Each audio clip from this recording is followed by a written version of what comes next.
Bulletin में आपको breaking news से आगाह कर रहे हैं। हैदराबाद में सरबराह पाक सरजमीन पार्टी मुस्तफ़ा कमाल ने अहम प्रेस कॉन्फ्रेंस की है।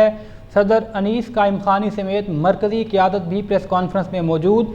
मुस्तफ़ा कमाल का कहना था कि सिंध में सैलाब से मुकम्मल तौर पर तबाही मच चुकी। पाकिस्तान का निज़ाम एक वज़ीर आज़म और 4 वज़राए आला के पास है, मगर मुल्क का कोई पुरसानी हाल नहीं। इस दौरान उनका मज़ीद क्या कहना था, आइए आपको सुनवाते हैं। पूरे पाकिस्तान के इख्तियारात, वसाइल, पैसे 5 लोगों के पास हैं, जो कि 4 वज़ीर आला और 1 वज़ीर आज़म। उससे नीचे का इख्तियार और वसाइल ट्रिकल डाउन ही नहीं कर रहे।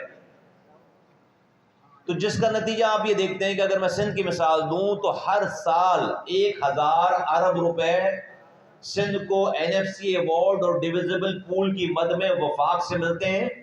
300 अरब रुपए ये खुद कमाते हैं। 1300 अरब रुपए का 1300 अरब रुपए 1300 अरब रुपए का ओनर, जिम्मेदार एक आदमी है। एक आदमी, एक शख्स जिसका नाम वजीर आला सिंध है। उस 1300 अरब रुपए को वो कैसे, कहां, किस जगह खर्च कर रहा है, किस डिस्ट्रिक्ट को दे रहा है, किस टाउन को दे रहा है, किस शोबे को दे रहा है, कोई उससे पूछने वाला नहीं है। कोई उससे पूछने वाला नहीं है।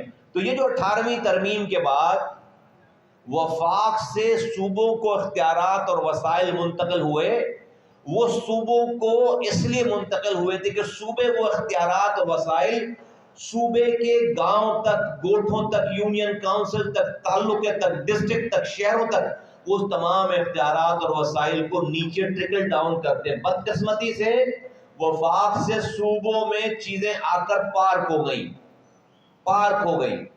वजीर आला हाउस में तमाम इख्तियार और वसाइल आकर पार्क हो गया, उससे नीचे नहीं गया। 48,000 स्कूल हैं पूरे सिंध में। 70 लाख बच्चे स्कूलों से बाहर हैं जिनकी उम्र है स्कूल जाने। सिंध की, पूरे पाकिस्तान में 2.5 करोड़, सिंध में 70 लाख। 70 लाख बच्चे स्कूलों से बाहर हैं। क्यों? क्योंकि 48,000 सरकारी स्कूलों का जो इंचार्ज है, जिसके पास पैसे आ रहे हैं, वो एक वजीर आला और एक वजीर तालीम।